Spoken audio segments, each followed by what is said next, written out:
Most e-commerce brands live in a cycle of constant spend. They operate on the assumption that if the store is open 24/7, you have to run ads 24/7 just to capture a slow, daily trickle of demand. Spreading your marketing effort across every single day gets expensive. Your budget dilutes, and trying to stay visible every hour of the year leads to lower returns on every dollar you put in. It also wears out your buyer. When a product is always available, there's no reason to buy it today instead of next month. Constant availability removes the urgency to act and eventually creates decision fatigue. This creates stagnant brand energy. Your sales cycle becomes entirely reactive. You're waiting for the customer to show up rather than giving them a reason to pay attention. This leaves you with a choice. Do you keep fighting for these small, expensive daily sales, or do you restrict your availability to manufacture momentum? Capturing demand exactly when it naturally appears is an exhausting race to the bottom for any brand trying to protect its margins. There is an alternative: shifting to orchestrated demand windows through scheduled drops. This chart shows the difference. Line A is the status quo, a flat, continuous trickle of revenue that barely covers the cost of acquiring it. Now look at line B. By restricting access, the act of buying becomes a concentrated, high-stakes event.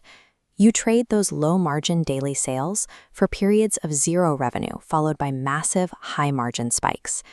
Moving to this model requires a specific focus on your operational inputs, how you shift buyer momentum, and the post-delivery systems needed to sustain the hype. Controlling your timing gives you structural leverage. You move from merely reacting to demand to actively orchestrating it. To decide if this pivot is right, let's weigh the operational trade-offs. First, campaign focus. Always-on marketing is scattered. With release windows, your team shifts to concentrated precision, executing with total focus. Next, the financial trade-off. You trade a predictable daily trickle for lumpy episodic cash flow, long droughts followed by revenue floods. This requires a specific financial setup. Your business must have enough cash reserves to survive the closed periods when no money is coming in. However, operating in sprints rather than an endless marathon dramatically lowers the daily decision fatigue for your marketing team. They aren't guessing what to post every morning. They're executing a plan. Orchestrating momentum means you are intentionally trading the comfort of daily revenue for the high-stakes pressure of a singular, successful launch. This strategy also changes your customers. We're adding a third row to our matrix: customer behavior. We are replacing decision fatigue with high anticipation. When you withhold product availability, you train your customers to adjust their habits. They learn your schedule and start watching for your announcements. There is a short-term risk. Customers who want immediate gratification will leave your site and go to a competitor. You have to be okay with losing those specific sales to build a more loyal core. This requires disciplined, structured communication.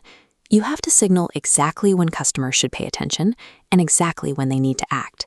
Clarity actually reduces the burden on the buyer.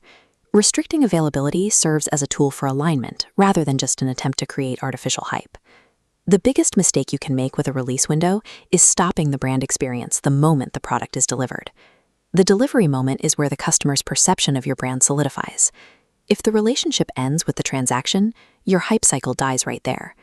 To prevent that, you need a post-delivery loop. The release spike flows directly into guidance and feedback, looping back into the next drop. Specifically, 3 things happen automatically. You provide usage guidance, request feedback, and invite customers to share. These inputs turn buyers into active contributors. The loop grows exponentially. Their personal experiences become the marketing assets driving your next window. When customers receive guidance, they use the product better and feel more satisfied. This deepens the relationship beyond the single transaction and increases their lifetime value. This takes upfront work. You have to invest in the technical infrastructure to automate these post-purchase messages before the drop even happens. But once it's set up, your growth becomes self-reinforcing. Each customer generates value for the next launch, which reduces your reliance on paid ads over time. Not every brand should do this. Let's look at a readiness test to see if you should abandon the always-on model. The ideal candidate is an emerging, performance-first brand selling niche lifestyle products or apparel with a limited ad budget. First, you must sell a non-utility product. If it's a basic necessity, people won't wait for a release window. They'll just go to Amazon. Second, you need the cash flow runway to survive gaps between drops. You can't live month to month. And third, you need the post-delivery automation ready to capture and compound the momentum of your new customers. If you check all three, your brand can function as a high-energy engine without collapsing under the operational strain.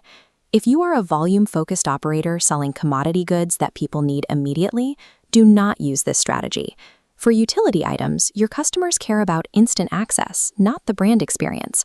Shaping timing will only hurt your sales.